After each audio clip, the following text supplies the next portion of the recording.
চলে এলাম আজকের আরেকটি নতুন আপডেট নিয়ে। আশা করি সকলে ভালো আছেন।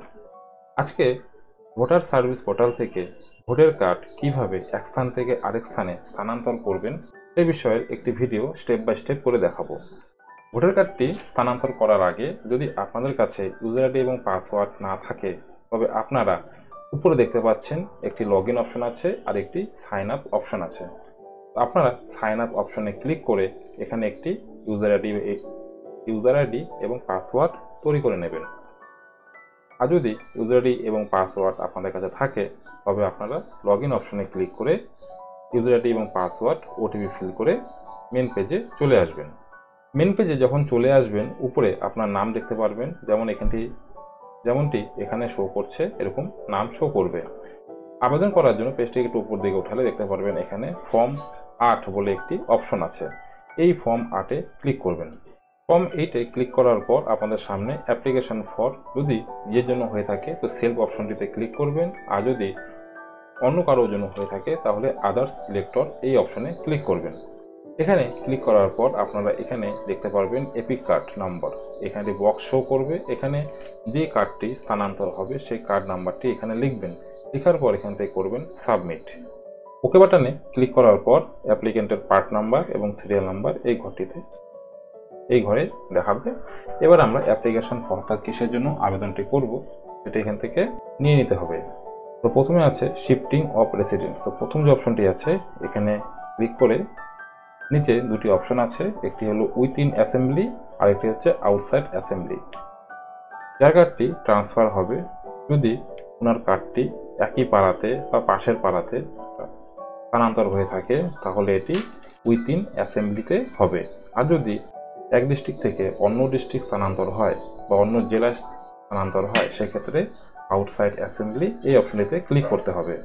তো বর্তমানে যে কার্ডটি ট্রান্সফার হবে সেই কার্ডটি উইথইন অ্যাসেম্বলিতে হবে, কারণ একই পাড়ার মধ্যে ট্রান্সফার হচ্ছে। তো সেই ক্ষেত্রে এখানে টিক বক্সে টিক করে আমরা ওকে বাটনে ক্লিক করব। ওকে বাটনটিতে ক্লিক করার পর দেখতে পাচ্ছেন এখানে ফর্ম 8 খুলে গেছে। এবার আমরা স্টেপ বাই স্টেপ ফর্মগুলো ফিল করব। তো প্রথমে আছে হলো সিলেক্ট স্টেট ডিস্ট্রিক্ট। তো অটোমেটিক্যালি এখানে সিলেক্ট হয়ে গেছে, দেখতে পাচ্ছেন এখানে state West Bengal, district Jalpaiguri এবং অ্যাসেম্বলি কিন্তু এখানে শো করছে। এরপরে আমাদেরকে অ্যাপ্লিকেন্টের ডিটেলস শো করবে, সেটি একবার দেখে নিতে হবে। তারপর আছে সাবমিট অ্যাপ্লিকেশন ফর, অর্থাৎ কী জন্য আবেদন করছি। ডিতে আছে হলো ডিক্লারেশন, ইতে আছে সাবমিশন।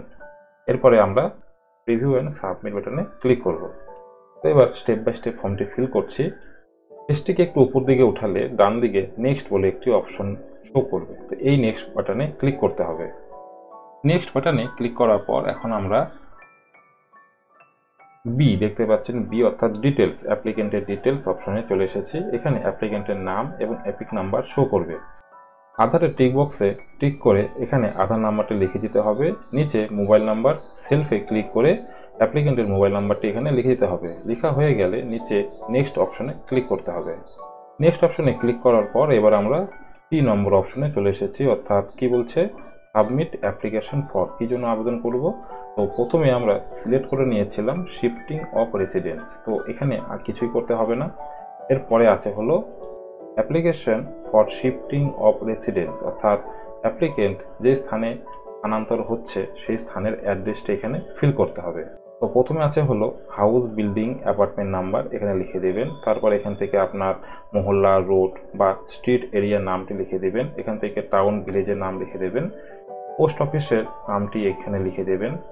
আপনার বর্তমান অর্থাৎ যে স্থানে পরিবর্তন হচ্ছেন সেই স্থানের পিনকোডটি এখানে হবে। এখান থেকে আপনাদের ব্লকের নাম লিখে দেবেন। স্টেটটি এখানে অটোমেটিক শো করবে, আর ডিস্ট্রিক্টটি এখান থেকে চুজ করে নেবেন। অ্যাড্রেসটি লেখা হয়ে গেলে পেজটিকে একটু উপর দিকে উঠালে দেখতে পারবেন এখানে ডকুমেন্ট আপলোডের অপশন আছে। এখানে আধার কার্ড এবং অন্যান্য ডকুমেন্টগুলো আছে। এখান থেকে আমি আধার কার্ডটি আপলোড করব, তো আধার কার্ডটি নিয়ে নিচ্ছি। এখানে আপনারা যখন ডকুমেন্টটিকে আপলোড করবেন সেই ডকুমেন্টে যেন অ্যাপ্লিকেন্টের সেলফ অ্যাটাস্টেড থাকে, ঠিক আছে।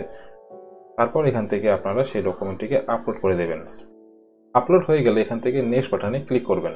এখানে ডেট শো করবে, অর্থাৎ যে তারিখে আপনারা ডকুমেন্টটিকে সাবমিট করবেন সেই ডেটটি এখানে শো করবে। এখান থেকে প্লেস লিখে দেবেন, অর্থাৎ আপনি যেখান থেকে আবেদন করছেন সেই জায়গার নামটি এখানে লিখে দেবেন। লেখার পরে আবার নেক্সট বাটনে ক্লিক করবেন। ক্লিক করার পরে নিচে ক্যাপচাটি আছে, ক্যাপচাটি এই ঘরে ফিল করে এখান থেকে প্রিভিউ অ্যান্ড সাবমিট বাটনে ক্লিক করবেন। প্রিভিউ বাটনে ক্লিক করার পর আপনাদের সামনে সমস্ত যে ফর্মটি ফিল করলেন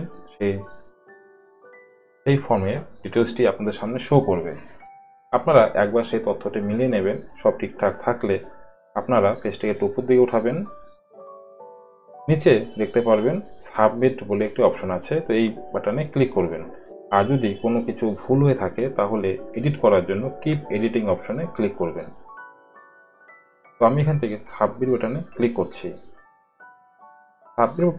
সাবমিট বাটনে ক্লিক করার পর একটি অপশন শো করছে, are you sure you want to submit this form. এখান থেকে ইয়েস অপশনে ক্লিক করবেন। ইয়েস অপশনে ক্লিক করা মাত্রই কিন্তু এখানে অ্যাপ্লিকেশন রেফারেন্স নাম্বারটি শো করবে, আর নিচে ডাউনলোড অ্যাকনোলেজমেন্ট কপিটি শো করবে। তো এখান থেকে ডাউনলোডে ক্লিক করলে অ্যাপ্লিকেশন যে ফর্মটি সেটি আপনারা পেয়ে যাবেন। আর তারপর পাশে আছে ওকে, এই ওকে বাটনে ক্লিক করে আপনারা কিন্তু হোম পেজে চলে যেতে পারবেন। ওকে বাটনটি ক্লিক করার পর সরাসরি হোম বাটনে আমরা চলে এসেছি বা মেন পেজে চলে এসেছি। তো একটি ভোটার কার্ড কিভাবে এক স্থান থেকে আরেক স্থানে স্থানান্তর করবেন বা ফর্ম নাম্বার 8 কিভাবে ফিল করবেন তার সমস্ত তথ্য কিন্তু এই ভিডিওতে দেখালাম। আশা করছি ভিডিওটি আপনাদের ভালো লেগেছে। যদি ভালো লেগে থাকে তো একটি লাইক, চ্যানেলে প্রথম হলে সাবস্ক্রাইব এবং ভিডিওটি প্রচুর পরিমাণে শেয়ার করে দেবেন যাতে সমস্ত বন্ধু বান্ধব জানতে পারে। দেখা হচ্ছে পরে আরেকটি নতুন আপডেট নিয়ে।